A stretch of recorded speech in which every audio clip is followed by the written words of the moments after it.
Welcome to Tommy Solo's Famous Friends. This is where I get to chat with people I've connected with over the years in the world of arts and entertainment, and today I'm very happy to have with me legacy artist, songwriter, drummer. You know him from the band Foot and Cold Water and maybe some other stuff.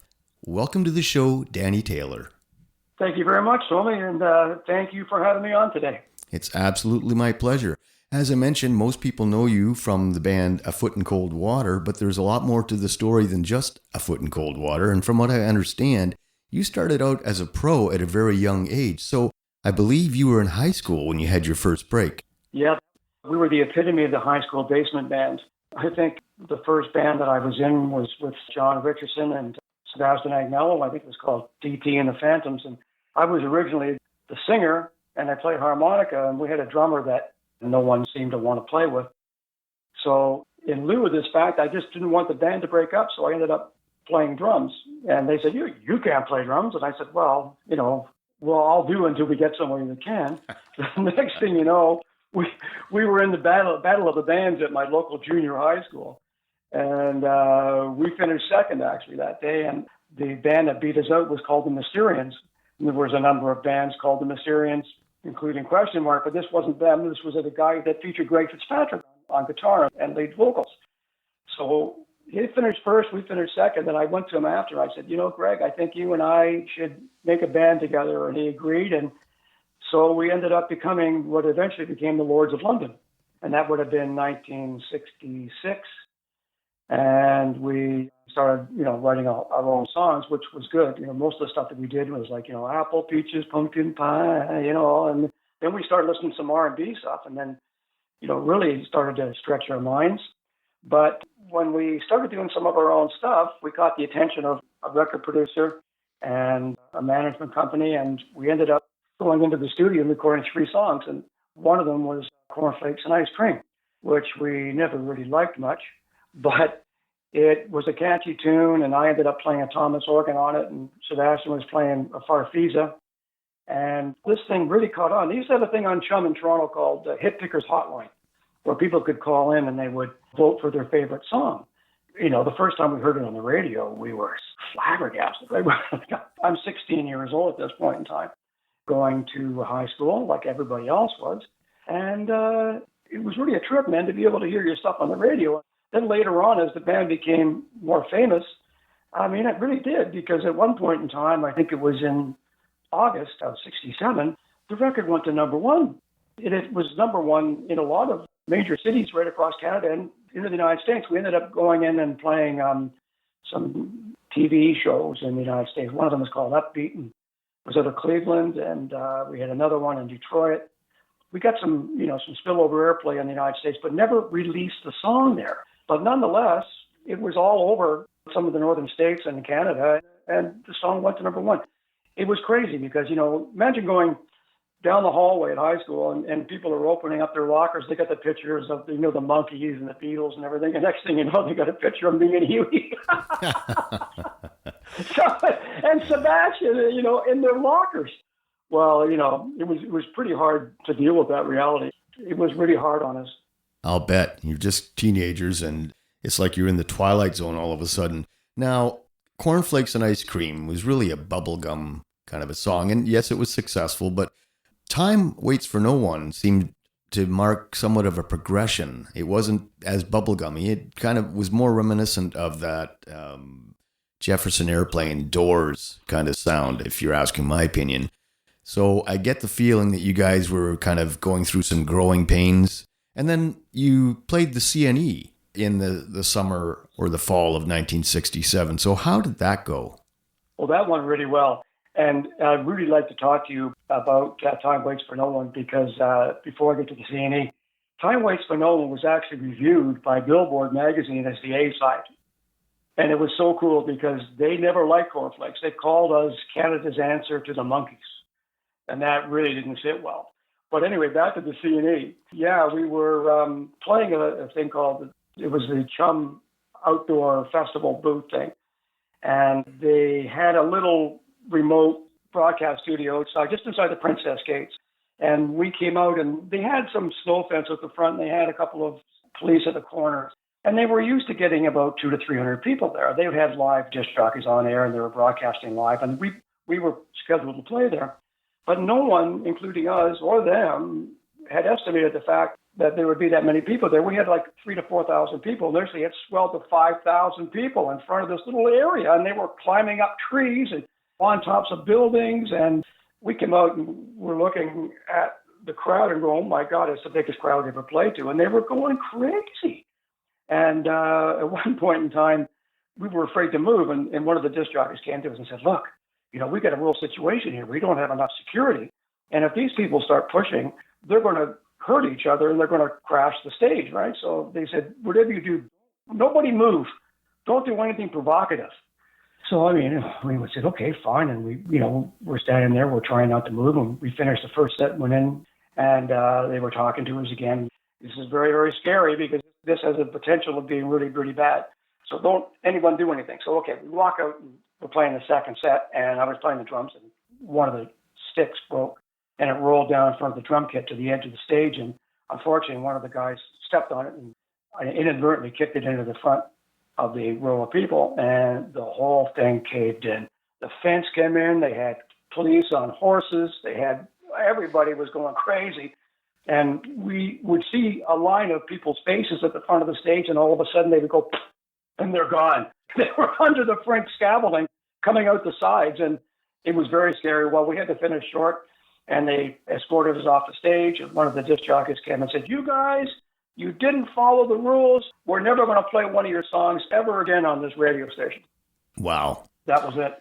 Yeah, the business side of the music business is weird at best, and the guys in suits can be really fickle, but that wasn't the end of the story, luckily for the rest of us.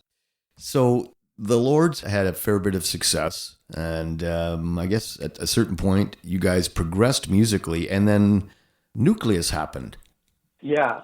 I just want to interject one thing before Nucleus, because Nucleus was a big change, and one of the reasons Nucleus evolved as it did was because Sebastian left the band. And the reason that Sebastian left, there was some controversy there because we had been signed by MGM Records in the States, the Lords had, and they believed that we would be a huge act, but they wanted us to cover another song, a hit song by some other band. They said that there's no one that will play your music in the United States unless you have a hit, similar to what the Beatles did, like before they did their own things, it was like Mr. Postman and all that kind of stuff, right? So basically, they said, pick a song and we'll go and record it. So we chose Be My Baby by the Ronettes. And a lot of people don't know this, but this was before the Canadian hits and all that kind of stuff. We went in to do Be My Baby in A&R Studios in New York. And Danny Albin was the producer there, and we had a whole pile of studio players. We had one of the singers from the council singing backup. It was really funny. Anyway, we recorded Be My Baby, got the track down, and Huey was singing it. And he ended up with this huge cold with laryngitis. It was unbelievable. The timing couldn't have been worse. So we're in there trying to sing it, and he couldn't sing it. And the key was wrong for Greg Fitzpatrick. So the record company came and said, well, I can't remember the fellow's name from the council, let him sing the lead, because no one knows he's not in your band. And we'll be right back after this.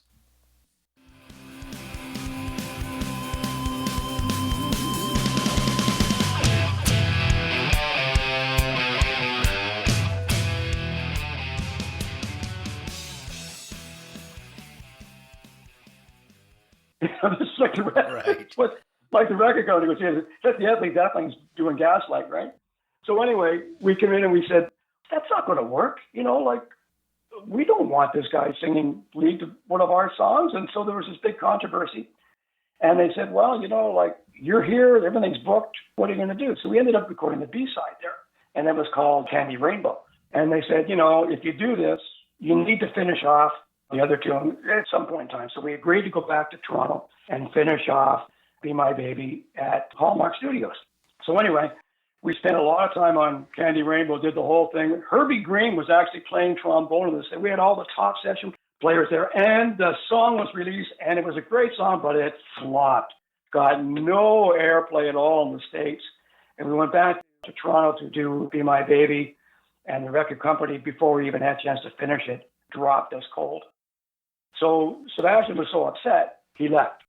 So we realized at that point in time that we didn't want to be called Canada's answer to the Monkees anymore. And we were already starting to get into different things. One of the songs that we did on the EP that the Lords London did was 21,000 Dreams and Within Your Mind, which was the beginning of that psychedelic change for us. And when Bob Horn joined the band, he was more of an R&B player.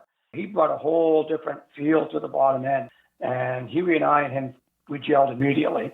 And when we started doing the Nucleus thing, as you were talking about, then we started getting to more freeform music. Right. Yeah, it was quite the change in direction. That's for sure. It was huge. And, I have to say that there's still a fairly strong following for the band Nucleus. I was looking through some of the YouTube videos for A Foot in Cold Water and Alex Mackin and so on. And actually, I don't know which one it was, but somebody said Long Live Nucleus in the comments. So today, people still know about that band. Nucleus took chances. And I think back then, you were more or less expected to follow the top 40 groove thing. But there were bands like Iron Butterfly and things coming out at that point that were sort of opening people's minds to different styles of music. And I had always been influenced by jazz players when I was growing up, like I was saying earlier, Gene Krupa, Joe Morello, Buddy Rich. But then the R&B guys came along like Willie Hall, Al Jackson. I can name all kinds of guys that I loved. Steve Gadd in particular, Bernard Purdie. And there was a lot of great Canadian drummers that I admired. Whitey Glenn, even Dewey Martin from Buffalo Springfield, comes to mind. And Neil Peart, of course, and Neil, it was cool because he used to come and see Nucleus and he used to sit in the front row and he wasn't in Rush then. He was in another band locally. I think he was in St. Catharines area. And when we met years later, he said, I was really influenced by Nucleus. And he said, your twin drums, your bass drums. I had two bass drums back then. One of them was a 26 and a 22. And it sort of gave a different tonal effect when you're going through the toms, Doom, doom, doom. Right. You could do all these things. And I had patented this little fill that Neil picked up on really fast. It was basically doing quarter notes on the bass drums, like pop, pop, pop, pop, pop, pop, pop, pop, pop, pop, pop. But because they were different tones, they were going pop, pop, pop, pop, pop, pop, pop, pop, pop, pop, pop, pop. And then the toms, I was doing triplets with. So it sounded like a machine gun going off, right? And Neil used to sit there and said, "Man, what were you doing there?" He said, "It was crazy." So I told him we had a big laugh about that later on. Well, it's interesting, when you talk about some of these innovations on the drums, really that instrument was really evolving in the 1960s, probably more so than any other time. I played with Ed Pranskus from Thundermug for a number of years, and he's been on a few of my recording projects. At one point in time, he had his kick drum standing upright. Oh, yeah, so did Whitey. Yeah, so maybe that's where Ed got it from. But yeah, it was quite the evolutionary time for music in general, and I often say those were the golden years of rock and roll and music in general. So Nucleus was this real departure from the pop sound that you guys started out with. I'm interested, I know that you guys were regular attractions at some of the coffee houses like El Patio in Yorkville and so on, and you did do some TV appearances all over North America, and from what I understand, you guys were booked to play the infamous Whiskey A Go-Go, but you broke up right before the date that you were supposed to play the gig, so that must have been a kind of a weird time. Yes, yeah, it was. It was very, very unfortunate and sad for us. We had worked a lot of times and spent countless hours in rehearsal, and I know that talking to Kenny one day, he said we were the most rehearsed band next to Rush that he had met. I mean, we used to rehearse for hours and hours and just on riffs. And that was how the whole thing started out. And Greg Fitzpatrick was writing songs, and we integrated the songs with the jams and became these movements. And I guess to us, we didn't think much of it, but there was time changes going overlapping. We had 5/4 going over 4/4, coming back into beat and 4 bars and stuff like that, Then people were listening to it and going, "What is this insanity?" And it was. And the most insane thing, I was talking to Bertie about it the other day, and he said, "You guys never recorded that stuff. You kept it all in your head. We never even wrote it down." I said, "Yeah, we had to memorize it." Back in those days, we didn't have any tape machines, right? So we would start off in the morning and learn a riff or something and play a jam thing, and then Greg would have a song, and he'd sort of integrate it after dinner, and we'd put the two together. And we had never really achieved any kind of commercial success with it, other than the fact that when we recorded it, We recorded it down in ADR studios in New York and got to meet some great jazz players. And in New York City and in a lot of places in the States, they were playing Nucleus fairly regularly. But to try to get out on any kind of a tour was insane. I mean, you're big in New York, you're big in Cleveland, you're big in Rochester and Buffalo, and then they don't play you again until you get to the Bible Belt. We had done a lot of TV shows in Canada, Nucleus, so everything south of Winnipeg spilled over the border, right? So then we had San Francisco and LA, but not Vancouver. We never got a lot of success in Vancouver Nucleus. It was really funny. So to try, and Denver, we were big in Denver, and actually I remember in Florida, probably because of all the Canadians that were down there, but only in like Tampa or something, right? So anyway, to try to put it together was nuts. So our record company and our management company finally got us an opportunity to play down to Whiskey. And just before that, we were having some issues, and John and Greg had a falling out, which was unfortunate. And John had to leave, and ironically, he moved down to California. And then we hung around a little bit, really were kind of unsure where we wanted to go. And Greg eventually left, and that's when the three of us, myself and Huey and Bob, were just without a guitar player at that point in time. And we'd always loved Paul Nauman when he used to play in a band in the village called Leather. All right, we're about to get into the meat and potatoes and find out how Danny and the boys hooked up with Paul Nauman and Alex Macon and would form the infamous band A Foot in Cold Water. And we will pick up my conversation with Danny Taylor in part 2. Meanwhile, for your listening pleasure, here is Nucleus from 1969 with their song Communication. Enjoy. Communication.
Tommy Solo's Famous Friends is a one-man production, meaning that I've done all the work, including recording, editing, guest acquisition, etc. And hey, here's some news. We've just recently joined forces with 519 Magazine, so you can check out my interviews there as well.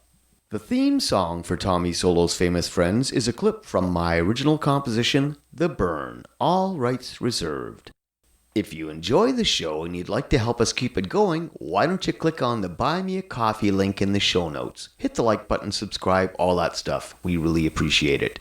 You can find me on Facebook and Instagram. And until next time, cheers.